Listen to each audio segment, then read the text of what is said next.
Good morning. This is Jason Dean coming live at you again for another Film Fanatic show. It is Sunday at about 9:30, so I hope everyone's doing good. Pretty overcasty day here, Midcoast, Maine. It's cold as hell. Not a whole lot of snow. We've had only a couple of storms, really. I mean, we had some snow. We had three little snow storms. We had one significant one, but snow wise, it's been a pretty mild winter. But hey, it's been cold as hell. So, what better time than to watch movies, right? So I've been watching a ton of movies as usual. Surprise, surprise. I've been getting to watch a lot of movies that I have not seen before. I went to Bull Moose about maybe almost 2 weeks ago, and because I had not gone to Bull Moose in a little while because of the holidays and trying to save a little bit of money. So, but I treated myself about 2 weeks ago. I went to Bull Moose and I got some killer movies, and I'm just about finished with most of them. Super excited to talk about them. They're all amazing, and of course, the main thing that I always do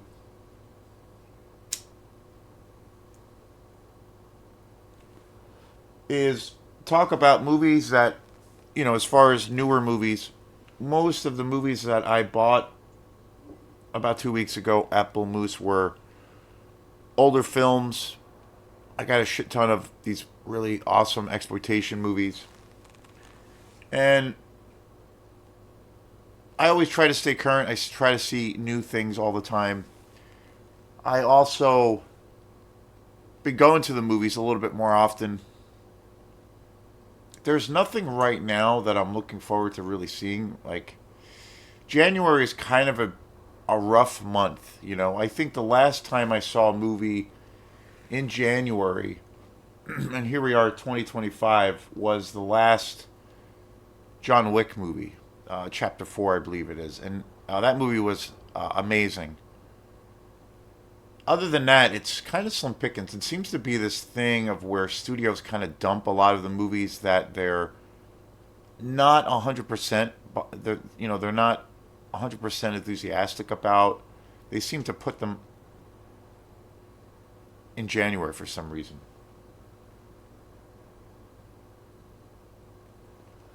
Today's show is going to be about Lee Winnell's The Wolfman. I saw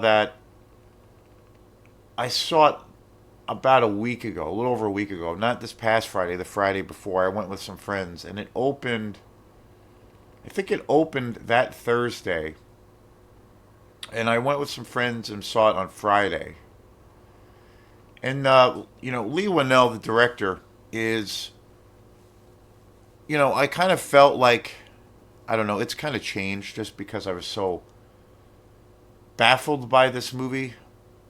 Just so baffled, and I'm gonna get into it. In this review, this show today is gonna be about Wolfman 2025.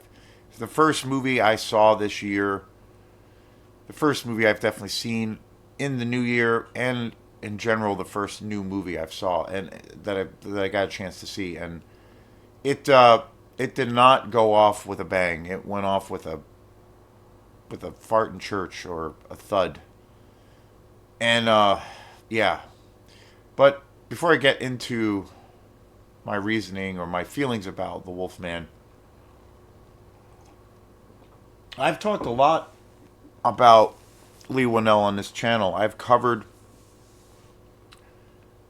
most of the movies, pretty much everything he's done. I've talked about, and I did a show, I believe, on the first Saw movie, which he wrote the first two films, I believe, in the Saw franchise, and along with director James Wan, directed the first franchise, the starter of the franchise of Saw, which has become this massive thing.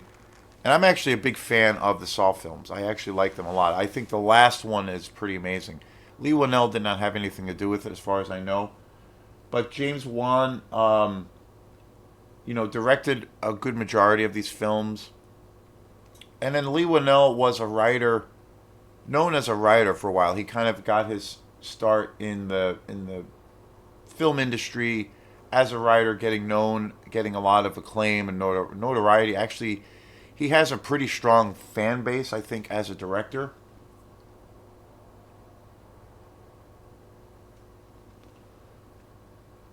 And he decided to kind of break away maybe about 10 years ago, still maintaining his writing credibility and his writing ability, but he moved into becoming a film director. And he did this amazing film that no one really seems to talk about, Upgrade, which is this killer sci-fi body horror movie that came out maybe about 8 to 10 years ago. Awesome movie, really really great. Highly recommend it. I saw that.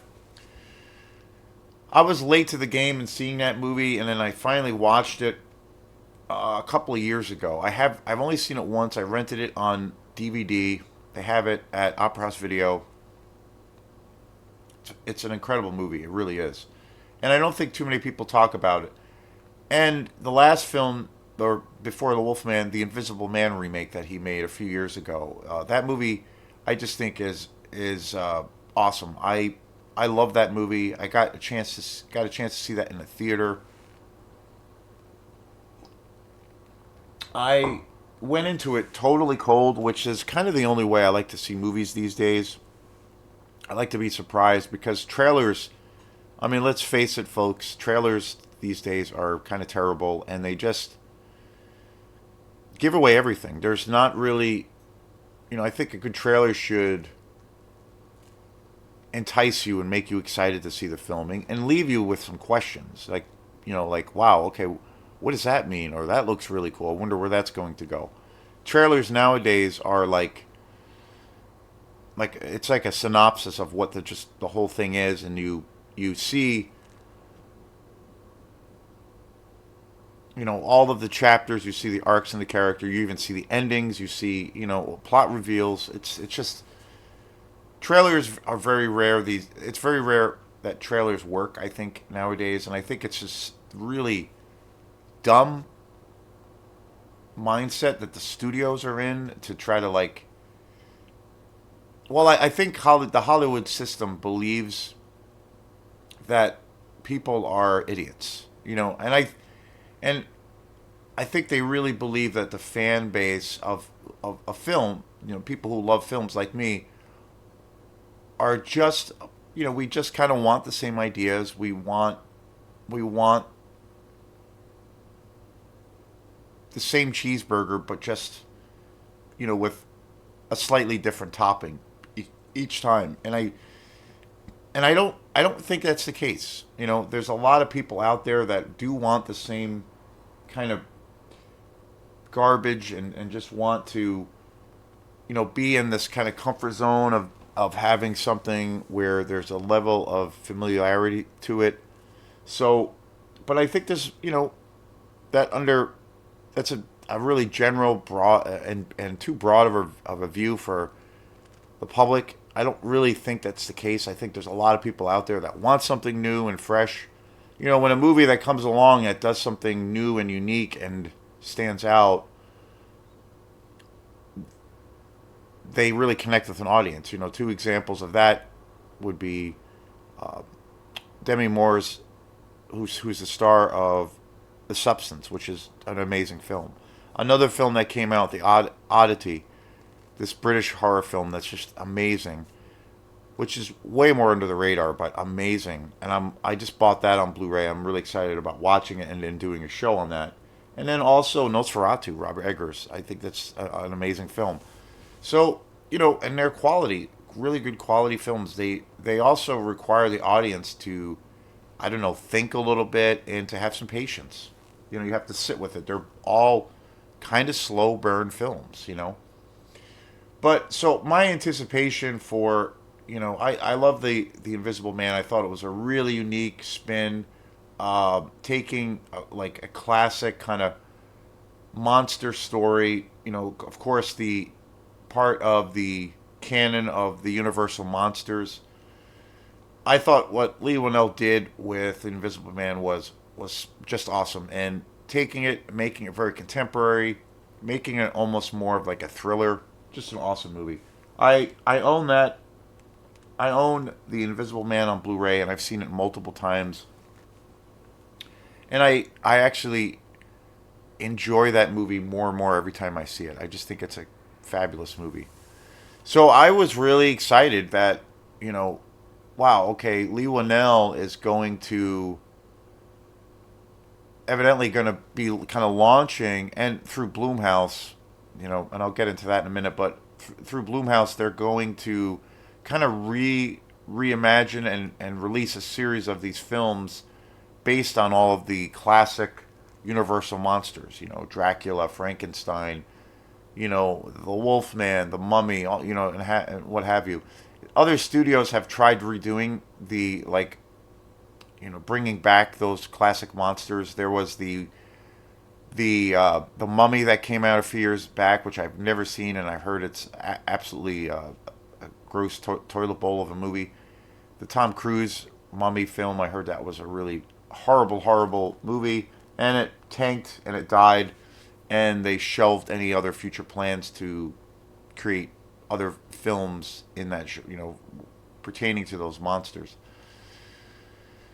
But Bloomhouse has evidently tried taking that on, and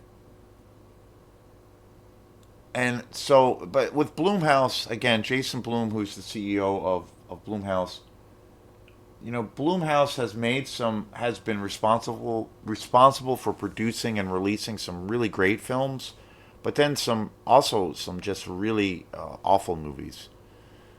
You know, there's the you know, I think the worst example of them doing stuff, being involved with films that were just kind of dead in the water was the last Exorcist film, The Believer, which is just an atrocity of a movie. It was so bad I thought it was kind of this weird joke. I couldn't make it all the way through. I also felt that way with most of uh, the kind of the bringing back of the Halloween films with David Allen Green. You know, the last trilogy of Halloween films that are just kind of terrible, but I actually really love Halloween Ends. You know, but then on the other hand, they've done some really great films. Well, The Invisible Man. They've done, you know, I think Sinister, which is amazing. They are also responsible for the Purge franchise, which I love. The biggest one is probably Get Out by Jordan Peele. You know, working with Jordan Peele, I mean, a masterful filmmaker. So it's all like it's either, you know, gold or a turd. Like I don't know what's going on with Bloomhouse. They're all over the place, and they attach themselves also to so many movies that come out that are just so forgettable. You don't even know what they are. They're unmentionable, you know, and they have more checks in the poop column than they do as far as the gem column, as far as I'm concerned. But it's really mixed. It's really really mixed. So I went with big anticipation to see The Wolfman because I love Lee Winnell. He was writing this. He co-wrote it, directed it, and I went to this movie, and I have to say this movie was probably the one of the biggest letdowns of a film I've ever seen. Uh, yeah, it was. It was such a disappointment. I almost did not make it all the way through. That one of the biggest things about this film is that I feel like the writing is kind of juvenile for this film. I think what Lee Winnell did with The Invisible Man by taking a chance and taking a big swing and making something different, taking on you know, an iconic character and doing something different was courageous, and it was successful. He also tried doing that with the Wolfman by taking, you know, turning the Wolfman, or the concept of being bitten by a wolf, into more of where it's more of a disease. It's more of a disease, and it's this slow. You know, I heard a lot of people saying that they were comparing this film to David Cronenberg's The Fly, as far as this somebody getting sick, and there's this long, prolonged journey that you're on with the main character of him turning into this monster. And that was what I had heard about the Wolfman. And to a degree, it is different that way. The Lee Winnell's take on the wolf man, or the changing, being bitten and being turned into this monster. And they do treat it more as like this, you know, terminal disease. And you do see over time the body and mind, being lost. But it goes so far, I think, into that direction that it does not even feel it doesn't even feel like a werewolf movie. It really doesn't. I think they took a relatively big swing and they missed. I think the writing for this film is really, really generic. There's no chemistry, and it's essentially a film that is set at a cabin in close quarters, and it is supposed to be about this kind of family dynamic, the husband and his wife and his child. It stars Christopher Abbott as the Wolfman, Matilda Finn, and also Julia Gamer. And it's supposed to be about this kind of family dynamic between, the father, played by Abbott, who is the Wolfman, kind of struggling. He's struggling with his marriage. His marriage is essentially crumbling. That's what we're led to believe, and he has had, kind of this tumultuous or terrible relationship with his father, and he didn't want to bring that dark kind of energy to his family or to his daughter. And it's kind of about the family dynamic. But I think the writing in particular around that kind of idea or structure is just really juvenile. And they kind of, I think with this film, they kind of assume that the audience can't really understand the story or comprehend what they're talking about. So there's all of this. They established that as a theme early on in the film, that it's about, the father, played by Abbott, who becomes this wolf creature, and it's about him, doing whatever he can to protect his family, and that he is going to be that father figure that is going to provide, safety and security to his family. But they continually hit you over the head with that theme throughout the whole movie, to where it's kind of ridiculous. Like, because it's so, the basic premise is so straightforward, and it is, it's not rocket science, and you understand what's going on early on, very, very much in the first few minutes of this film. And it's handled so poorly, and there's like zero tension between the family. There's no chemistry. Every character in this film comes across as very wooden, and it feels like this movie. The other thing about this movie is it feels like it was kind of rushed. I had heard originally that this movie was going to come out a few years ago, and originally Ryan Gosling, I think, was attached to it, and also a director that he worked with, which I can't remember his name, it escapes me, but he worked with this director who directed this really great film called Blue Valentine, and supposedly that director and Ryan Gosling were co-writing this movie, and I think it was going to be a Blumhouse film. And that was a few years ago, but whatever happened, it fell apart, and it didn't happen. And then fast forward about 2 or 3 years, suddenly Lee Winnell was involved in this project. But it felt like everything, mostly around, I think, the the screenplay for The Wolfman, it felt like it was secondary. There's like zero chemistry. There's no tension throughout this film. And again, it's not really even a wolf. It's not even, I don't even really consider this movie to be a werewolf movie. There's no payoff. I do think this movie severely drags ass. And I was really surprised by the pacing. And in regards to that, I'm not sure what Blumhouse and especially Lee Winnell was thinking when they made this movie. This movie left me baffled. Like, I, after I saw this movie, I saw a few reviews of this movie, and this movie, well, I guess officially it has bombed in the box office. It is, I don't even think it's in the fucking theater anymore, which is just crazy to me. And I don't even think it's in the theater. It bombed completely. It made it, it had a really crappy opening.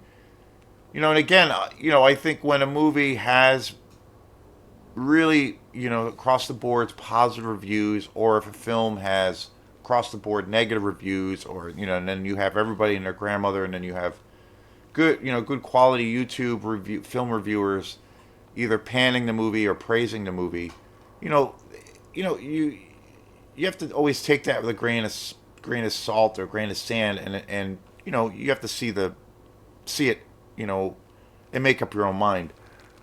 But generally, it's a pretty good consensus. You can get a pretty good, you get some good feedback about things that way, what it is. But I try to stay away from that. I mean, that happened with Alien Romulus, Fede Alvarez's film that came out during the summertime. That movie was really, really praised by a lot of critics and a lot of YouTube, reviewers that I love. And I was so utterly disappointed with that movie. That was the biggest disappointment for me in 2024. And so the majority of people out there really praised that film. And with Halloween Ends, that movie was completely trashed and destroyed by everyone and their grandmother. And I finally saw it, and I actually thought it was a really great movie. I actually really love that movie. I bought it on Blu-ray. So, you got to make up your own mind. But generally, you can get a vibe and get a consensus of what is going on by that. But you still have to, distance yourself, I think. You have to go into it and make up and have your own experience, regardless. But I have to say, all of the things that I had heard, all of the negative things that I eventually heard about this film before and after seeing it, I have to agree. I think it's. I came away from this film just baffled that, wow, what happened? And one of the things that I had heard from a reviewer that I really like, he had said that this film felt like this would have or might have been Lee Winnell's first film. His first film as a director, not having really any experience at all being a director and taking on, this huge thing of, with a project like this. And, which could be a misfire.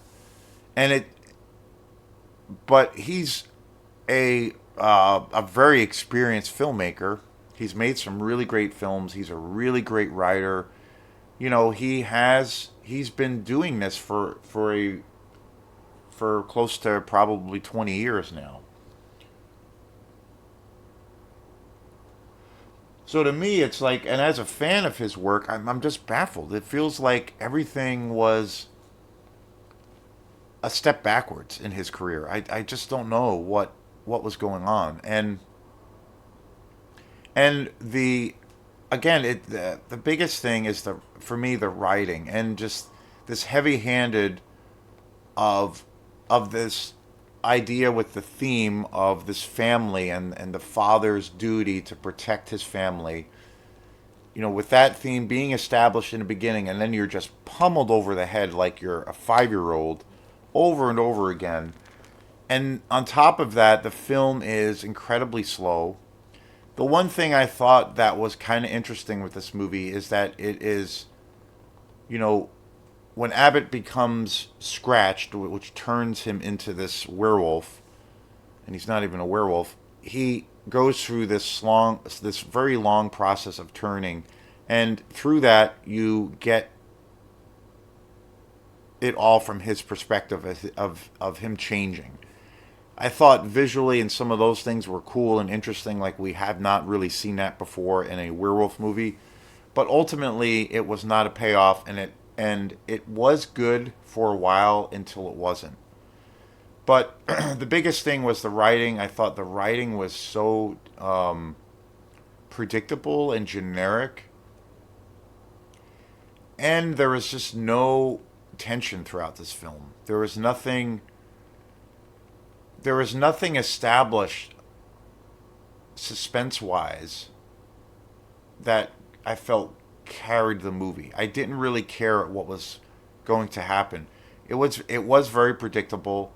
They have this really terrible thing of where they reintroduce uh, the father figure of the character of Abbott's character who he plays. They bring back his father, who we find out is this other wolf, a werewolf creature, and it's so poorly executed and just so such a misfire. I think the train goes off the tracks with this one big time. And it felt too. The other thing was Upgrade and The Invisible Man have a really great kind of production value to them. Like everything looks really good and it has this really great atmosphere. And those films, considering, are still kind of independent films. They're not massive mega budget films, but they just feel like they are. And I felt like production. It felt like production wise for the Wolfman, it was it seemed like a lower budgeted film in comparison to those films, where it just felt like the production value just wasn't there. It didn't really have any atmosphere. There's no, when the film starts, you get this sense of dread, and that the forest. The film takes place in this cabin in Oregon. You get this sense of dread, and that this film is going to be, the forest itself, the woods are going to be this character in the movie. But then there's literally no exterior shots in the movie. It takes place basically in a closed space, with there being very little exterior shots of the woods. And so no shots of a full moon, there's no silver bullets. So there's nothing about this film that makes it feel like it is a werewolf film. And again, the ultimate transformation scene is so boring and just not creative. And to me, it's not even a werewolf film. It's incredibly misleading. They tried to do something new, but they failed so horribly with this movie. And yeah, I have no, again, the biggest thing for me is I'm just baffled by, what happened with this movie. What the fuck were they thinking? And something went totally amok. Something went off the rails while they were making this movie. I have no idea, and it's baffling to me how this film just was such a failure. Yeah, I can't even recommend this film. Definitely stay away from it. I was really hoping this movie would be a home run, especially coming off the heels of The Invisible Man. So, yeah, big time disappointment. So, 2 thumbs down here at Film Fanatic headquarters for The Wolfman. Anyway, peace, and we'll see you next time.